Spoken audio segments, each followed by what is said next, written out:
This is CW Iowa Live. Good morning, everyone. It's 11 minutes past 9 o'clock right now. Welcome back to the program. Lou and Jackie here, and looking around here, Jackie, it looks like it's time to start drinking. Well, we definitely want to stay hydrated. We've heard that this morning, even with the temperatures getting very high throughout the weekend. It only takes a matter of moments for our vehicles to get heated up. So we want to make sure you're keeping things unnecessary out of your vehicles, things like that. But just walking around, we want to make sure we're staying healthy. And of course, Sheree Clark with Fork in the Road here with us every single week, keeping us healthy and making better choices in our life. And I'm pretty sure, Sheree, you'd agree with us when we're talking about staying hydrated. You don't mean adult beverages or pop or coffee or Red Bull or anything like that. You're really wanting us to stay healthy and stay hydrated, but it doesn't always have to be just water either. No, it doesn't. And water's a great place to start. And don't forget, we can fool around with water, put some orange slices and cucumber and all kinds of things in there to give it some flavor. But let's face it, even I, the queen of hydration and all things healthy, get a little bit bored. So I brought some options for you so that we can keep mixing it up and keep hydrated. Okay. All right, so let's get started. The one with the straw in it, I think you're going to really like. It's a traditional, something that you're very used to having, kind of the quintessential summer beverage, and it would be a lemonade. Right. So I'm going to have you take a little sample of it, and you'll notice that there's some things floating in your lemonade. It looks a little aquarium-like. Like grass or something, yeah. Okay, like.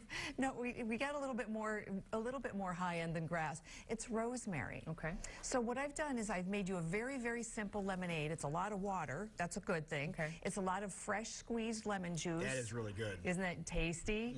So the key here is fresh squeezed lemon juice, not the stuff that comes in the plastic little lemon guy. We want the real McCoy. What's the difference? You're not grabbing a scoop of the powder and dumping it in there. Not so much. What about the big jug of lemon juice that you get for 99 cents? No. I'm not saying anybody has that in the refrigerator right now, but... you might want to lose that, Lou. Really? What's the difference? It's got preservatives. It has to, because it's been keeping. It's been in your fridge probably since last summer, right? So I know you. So there's one reason, and it just doesn't taste as good. If you're going to have a lemonade, it should taste like that. So now, what's the other ingredients? And if we got lemon, we got to have something to counterbalance that. Right, we need the aid. Right, so we need sugar. But I didn't want to use just white granulated sugar. I used fresh honey. So local honey, good thing. And you don't need as much. So what I did was, the key is I made it with warm water so that the honey would melt, not hot, warm.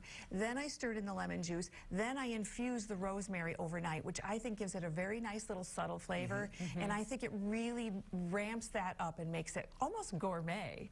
Yeah, this is pretty fancy. It's very refreshing. And if you're not a rosemary fan, you could use basil.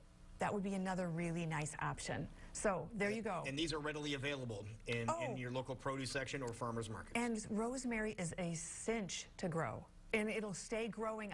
Mine lasted until early November. Wow. Yeah, and it grows real big, and it's really hardy, so even if you clip it off and put it in the fridge, it'll keep for weeks. Wonderful. Lots of options with that. So you can still enjoy some of your favorite summer classics while staying hydrated at the same time. And another summer classic we know is iced tea. Right. Okay, so I've got a little iced tea there that's got a garnish on it, a smaller ribbed glass.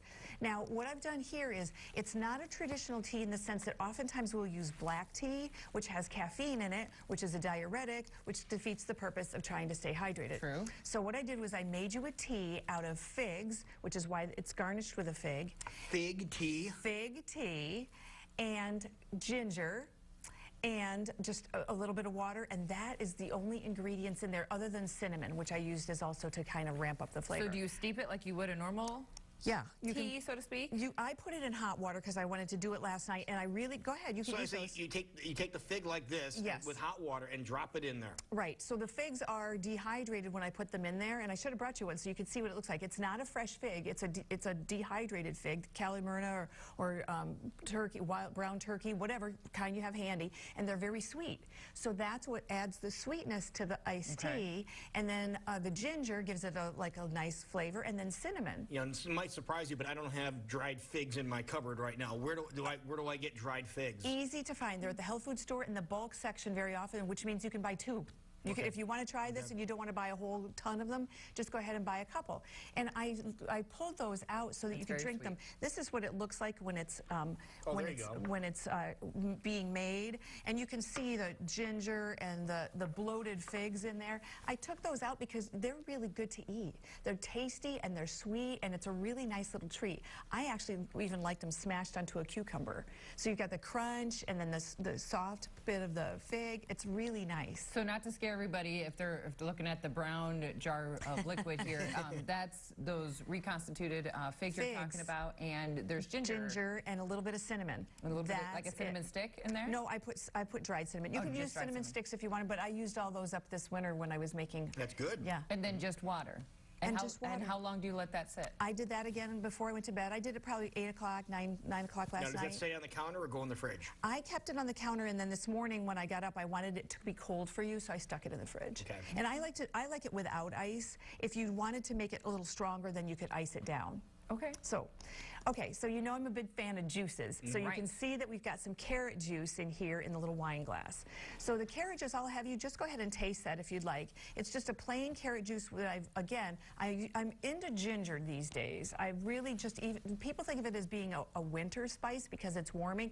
I find it refreshing in the summertime. I think that it cools me off, and I really like that. So that's just a carrot ginger juice. Now what we're going to do is we're going to add just a splash of your San Pellegrino to that. Make it fancy. So sparkling water. Yep, sparkling water, which you could use. LaCroix is another brand, or any kind of a sparkling. You could use a club soda. I wouldn't use quinine, or tonic water because it has flavor in it. It does, and it's bitter, and it also has a lot of sugar in it. Believe it or not, tonic everybody thinks of as being calorie-free, and it's really not. It's got a lot of sugar. Yeah, Mendota sparkling is really good too. Exactly. So that, I think, it increases the appeal of it, makes it a little bit more celebratory, and to me, it's an alcoholic beverage substitute. If you want to do something that's non-alcoholic in the summertime, don't want to just drink tea or lemonade. That's a different twist. It adds it changes it completely. It really does. Yeah, I really love that it just changes it up. Now, if it wasn't sweet enough for you, another thing that you could do would be to add a little tiny bit of vanilla stevia, which we've got right here. And the vanilla stevia that I'm using is a liquid, and you can use a dried powder if you want. Again, if you want it sweeter. If you don't, then don't. If you want more ginger, add more ginger when you're juicing your carrots. So that's one way. Now, the last thing I want to share with you, you are going to be in love with, because I know how you love ginger as much as I do. So I bought, and you can make your own, but I also am aware that not everybody likes to make their own things as much as I do. This is a ginger juice that I get at the store. It's something you buy at the health food store. It's not very expensive. It lasts quite a long time. I keep it in the refrigerator. Lou, I'm going to put just a little bit of it into your glass. And do you have to shake it up or not? Yeah, I did shake it, and I'll shake it again. Good point. Yeah, we want it to be cloudy. Cloudy, and we'll put a little bit in there, and then I'll let you just add Pellegrino to your flavor. If you want to sweeten it, you can put some vanilla stevia. Okay. I knew you wouldn't. No, and if you want more, I'm not going to be greedy here. I'll let you have the. Just cut it a little bit. Yep.